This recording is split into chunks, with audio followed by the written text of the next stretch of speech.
Okay, listen, I know that I said to you that I was going to do something new, fresh and exciting for my May wrap-up. Well, I didn't, okay? I tried, I got really confused, I didn't structure the way I was going to do the video correctly. So you're getting a basic bitch May wrap-up, and hopefully by June I've got my shit together and we get a more interesting and exciting wrap-up. But hello, welcome back. My name is India and I happen to read a lot, and welcome to my May wrap up. You are going to be very shocked by only seeing 3 physical books on this wrap up today. And I say physical because I was very much a Kindle girly this month. Only have the 3 physical books to show you today. For those of you who have never seen a wrap up of mine, I like to go from lowest rated book, and we leave the best rated books for last because I like doing it that way. And also I find that talking about books I don't like is a lot easier than praising the books that I do. So we're going to start off with the DNFs. I have 3 DNFs this month. I am quite a notorious DNFer, so this isn't a shock to anybody. I love a good fucking DNF. I think DNFing is the reason why I read as much as I do, why I love reading as much as I do, is I just believe in DNFing a good fucking book. Okay, well no, not DNFing a good book, but you know, DNF the book is what I'm trying to say. So the first book I DNF'd was Shroud by Adrian Tchaikovsky. I decided to give this a go. It was available in my library and I really wanted to potentially read the Hugo nominated books. I ultimately ended up not going ahead with that idea just because I was really enjoying spending May not planning anything, just reading whatever I wanted to read. So when I started adding and giving myself a little task, my whole brain was like, we can't do that. It's not happening. But I did attempt to read Shroud by Adrian Tchaikovsky. I've just come to the conclusion I don't think Adrian Tchaikovsky is for me. I do not think he is for me. He's a very hard sci-fi writer and I'm not really a hard sci-fi reader. I really liked the premise, but what I was actually reading, I kind of thought was a bit boring. Then I DNF'd The Expanded Earth by Mikey, Please. This, for a main reason, was a book that I was audiobooking for book group, which I'm going to next week. But that being said, it was the book that I was reading as I was leaving my job, and I kind of just wanted a fresh new start and a fresh new book. This happens to me quite a lot if I am reading a book amidst a very big life-changing event. I don't really want to finish that book. It just has an energy about it that I don't want. From what I did listen to on my audiobook, it was very good, but not really something that I ended up continuing reading. And then the third and final book that I DNF'd was Cinder by Freya Marske. Again, this is the same thing with Shroud. I had set this whole plan of the books that I was going to read and I'd started all this reading vlog, and then suddenly my brain was like, I've got too much going on. You're starting a new job. You have a lot to learn. You have a lot to process, and we just want to go easy. Let's not start thinking of constant videos that we need to do. I have just finished my 3rd week. I'm slowly getting into the realms of understanding of how the systems work and how the processes work. And unfortunately, Cinder was sacrificed. So the first book in the 3-star category is a 3.5 star, and that is The Cruel Dark by B. Northwick. So I don't know whether I've spoken about this. I might have done, I can't remember, but I have started subscribing to Smut and Sip, a book subscription box. I did decide when I left my job as a bookseller that I did want to treat myself to books. And while I may not have the sweet discount anymore, RIP, I did think, okay, I want to treat myself to some nice books. So I'm currently subscribed to the Evernight subscription and the Illumicrate subscription. And I was subscribed to the Afterlight subscription with Illumicrate, but I didn't love the books that I had got, so I ended up cancelling that for Smut and Sip. So Smut and Sip, I haven't read any of the books yet. They are definitely a realm of romance that I am not used to, but I kind of wanted to use that as a way to try and learn about which romance books I like and which romance books I'm not that interested in. I was going through some of the old books that they had brought out last year with the Smut and Sip box as I was making that decision of, is this going to be a book box that I want to buy? I will say I haven't read any of the books that I've received from Smut and Sip, but they are always dealing with some kind of delay issue, which I'm not a kind of person that's I'm a very patient person for these kinds of things. And if you've taken my money, as long as the items are good quality, I don't mind. I don't mind waiting. But that's one thing I will say is so far I've not received a Smut and Sip book box yet seamlessly. So I haven't read a Smut and Sip box yet, but I did read a book from their old subscription, which was The Cruel Dark. I read this on Kindle Unlimited, which is quite funny if you think about it. But I did. And this was really, really good. This follows a young woman who is a specialist in Irish folklore, and she gets hired by this rich man who is recently a widower to help him with his research into Irish folklore. And it's everything that you kind of expect from a Gothic, slightly horror historical fiction, where it's like, recent widower, what happened to his wife? Mysterious ingenue comes in and she's like, I don't know much about the world and I've got a mysterious past. It's very like what you would expect, if I'm being completely honest, but I loved it a lot. Did I think the writing was the best writing in the world? No, hence the 3.5 stars, but I really liked the characters. I really liked the plot. The ending was genuinely like, I was so impressed with where the plot went. Especially with the ending. I liked our main two characters. I really enjoyed their dynamic. It was the kind of book that I definitely want to go back and reread now that I have the knowledge that I do, having finished it. I think the only reason I couldn't give it a 4 stars is because I didn't think the writing style was like the most interesting writing style I've ever come across, if that makes sense. But I did really enjoy it, and I have got the sequel ready to go, which is a novella.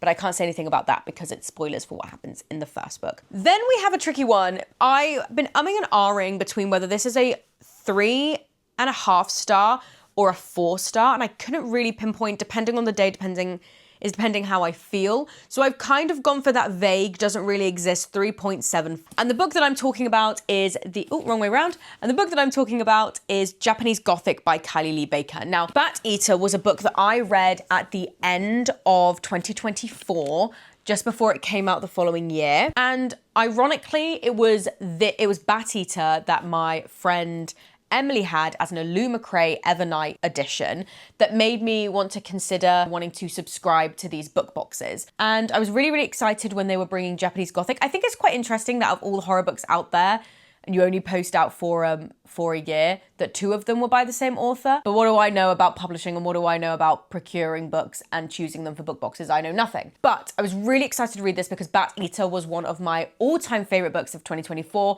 literally swept in last minute. So I was very, very excited to read this. The main thing for me with this book was I really, really liked the idea, and I really, really enjoyed the first half of the book. I wouldn't say that I liked where it went at the end. I felt like it was such a cool premise and such an exciting idea, but I don't think Kylie Lee Baker achieved exactly what she wanted to achieve, if that makes sense. In this book, you follow 2 characters in 2 different points in time. You follow Lee. Lee has fled to Japan, reuniting with his dad after basically murdering his roommate. You find that at the very first page. He murders his roommate, flees to Japan, and is like trying to figure out what to do. He's haunted by the events that led to his mother's disappearance, and he has this constant thing that his mother is calling out to him. Right, so there's that. And then you have 1876, and you follow Sen. Sen is the only girl in a family of a disgraced samurai. It's set just after a point in Japanese history where a bunch of samurai went to, I believe, one of the main castles, and they were wiped out by imperial soldiers, and it was basically the end of the samurai. In this book, Sen is the eldest daughter and the only daughter of a disgraced samurai who is training her up to bring back the samurai. And she has a very complicated relationship with her father as being both kind of like a leader in the samurai world, being a disgraced samurai, and also just being her paternal figure. And they end up through ways that is very confusing, and I'm not sure I really liked the idea of why they are connected, but they meet through this portal through their wardrobe, essentially. And they learn a lot about each other and kind of try to help each other out with the stuff that they're going through in their respective lives. The thing for me was I really liked the characters. I thought the character writing was so incredibly detailed, in depth, complicated, confusing, you don't really like them, but you can appreciate who they are. Like Lee, for example, was high on drugs most of the time, so I can't really tell with him what was true and what wasn't true, and that was such an exciting reading experience. I'm definitely someone that likes not knowing everything before I go into a book. Like, I'm not somebody that needs to have everything like explained to me like I'm 5 years old. I like feeling uncertain, and I like feeling like, what does this mean? What does that mean? Which I think was really strong in this book. My issue was kind of in general just the resolution. I don't really like where it went. I think I wanted this book to have actually more ambiguity with it. I wanted certain things to be revealed, but I think the way that the author kind of went, oh, this is how they're connected and this is why, I just didn't really like that choice. I think actually it would have been a lot stronger if there was kind of no reason and we were left with a more ambiguous ending. It felt a little bit of trying to have your cake and eat it. There was an explanation of why these two characters were connected, but also really ambiguous into what actually these characters were experiencing in the moment, what was real and what wasn't real for these characters. And I feel like you can't have your cake and eat it. You can't be ambiguous about what's happening with these actual characters, but then also tell the reader, this is how they're connected. You're either completely ambiguous the entire time or you spell it out. And I don't really like what happened at the end, which is such a shame because the first half was so incredibly strong. And even to the end, the characters of Sen and Lee are so fucking good. I just felt like the plot didn't tie up its loose ends in a way that I think was successfully done. Then we go to our 4-star books. And the first book, which was a plain 4 stars sounds wrong, solid 4 stars, is Beneath the Sugar Sky by Seanan McGuire. This was a book I got from the library. I've started using my library. This is the 3rd book in the Wayward Children series, which is a series that kind of talks about what would happen to Alice if Alice came back from Wonderland, like what happens to her at that point. And it's this house ran by this woman called Eleanor West, who went into a magical world and came back, didn't know what to do, and set up a home for children who have gone through the same thing as her. We follow a young girl called Renee who falls into this world from basically this world made out of cake and sweets, saying that she needs to speak to her mother, but her mother dies in book 1. Sorry, spoiler, it is what it is. She dies in book 1 and the whole book is about them trying to resurrect Renee's mum in order to save the world of candy and stuff like that. So it's really, really cool and I really enjoyed it. For me, what I really like about these books is they are so inventive. They are so inventive, they are so imaginative, they are so whimsical, but it really does and like the way that they talk about magic and logic and whimsicalness is so interesting. Like, I feel like there is definitely somebody out there that could do a really deep analysis on the way that theory and philosophy and physics work in these kinds of worlds. Like, it's genuinely so interesting. But I really like how this book has a very solid theme of consequences. It's not just like, oh, this fancy land that I run to and I become the princess of the land. It's like, no, these are the consequences if you come back. These are the consequences of what these children experience. For example, a character in book 1 who enters a world of stillness and literally finds joy in standing still and quiet. And it's like how this time in these worlds then affect kids when they come back to the real world. It's just so beautifully done. And I thought going into book 3, because I'm such a sucker for a magical world, I thought going into book 3, where it was the real world, I'd find it quite boring, but it was so much fun. And it was an adventure book, which I really liked. So we got to explore loads of different worlds. I really liked the characters. I liked their complicated backstory. The trans rep in this series is really good with Cade. And I also really liked, what was her name? Cora, the representation of a plus size character, especially in book 3, I really, really enjoyed. I thought it was done really, really well and written really well. And yet I just forget how much I love this series until I'm in the middle of reading it. Moving on to the next book, this I rated a 4.5 stars, and that was the final book in the Rebel Blue Ranch series by Lyla Sage. I do have a dedicated video giving my whole entire review of this series, so I won't actually go into too much detail about this book because I truly hope you watch that video, because I spent a lot of time thinking about what I was gonna say, editing it, putting it together, and I just really love that video, so please give it some love. But yes, Wild and Wrangled by Lyla Sage. This was the final book in the Cowboy series. It's a contemporary cowboy American romance following, in this specific book, it's quite interesting because the wider series, the first 3 books, all follow the Ryder siblings. You have Emmy and her childhood friend Luke. You've got Wes and the woman he hires to convert this barn into an Airbnb. And then you've got Gus and his sister's childhood best friend, and it's all the siblings. And then book 4 is so interesting because it's like the mother of Gus's child and Wes's best friend. Like, it's a weird way that it connects, but it's just done so well. And I don't know what it is about that book. I think it's because they had like the high school sweethearts backstory, and I like the idea of two people like who have been together since they were young, like finding each other in the end. I really like that kind of stuff. Maybe it's because I've literally been with my partner since I was like 15, 16. So I think I just gravitate towards those stories. But I really enjoyed it. I actually really enjoyed like Camille, the main female character. I really, really enjoyed her a lot and diving into who she is as a character. And I like the romance. And I also think it just represented such a fun, like 2 months of my life reading this series. It definitely, the quality of the writing got better and better, which I talk about properly in my other video.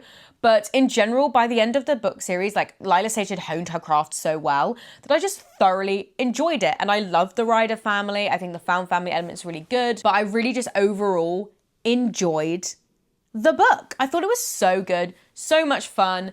I am excited to continue reading cowboy romances until the day I die. And then finally, we move on to the final 2 books. These are my 5-star reads. Starting off first, we have The Apothecary Diaries, Volume 2, written by many people, but the original light novel was written by Natsu Hyuga. This is a really, really cool series. This is set in a vaguely historical, it kind of seems heavily inspired by ancient China, though the author has stated very clearly, it's not an accurate ancient China, it's an amalgamation of things. In this book, we follow Mao Mao, this is our main character. She is an aspiring apothecary who, for reasons they don't really explain, or maybe I forgot, she got kidnapped by a bunch of people and is forced to work in the inner palace of the emperor, and I think her salary goes to her kidnappers. Don't ask me. It might have been explained in Volume 1, I can't remember. But this whole series is basically her just solving mysteries with her apothecary skills in the inner palace, and just the life and the ups and downs of court politics, especially when it comes to the various concubines that the emperor has. In this book, there are 4 concubines. Mao Mao is assigned to one of them, but there's a lot of rivalries between each other. There's also what seems to be a very slow burn blossoming romance between her and a eunuch called Jinshi, who I know a lot more about Jinshi because I'm on Twitter, but I won't reveal it in case you're interested.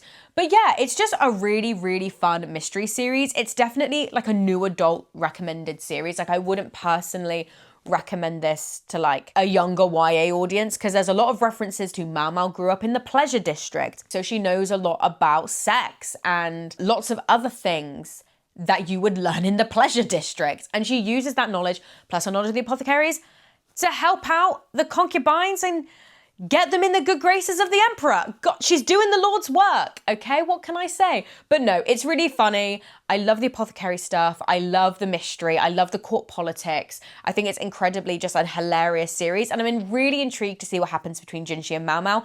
I do try to skip the TikTok videos because I want to read all of the series before I watch the anime.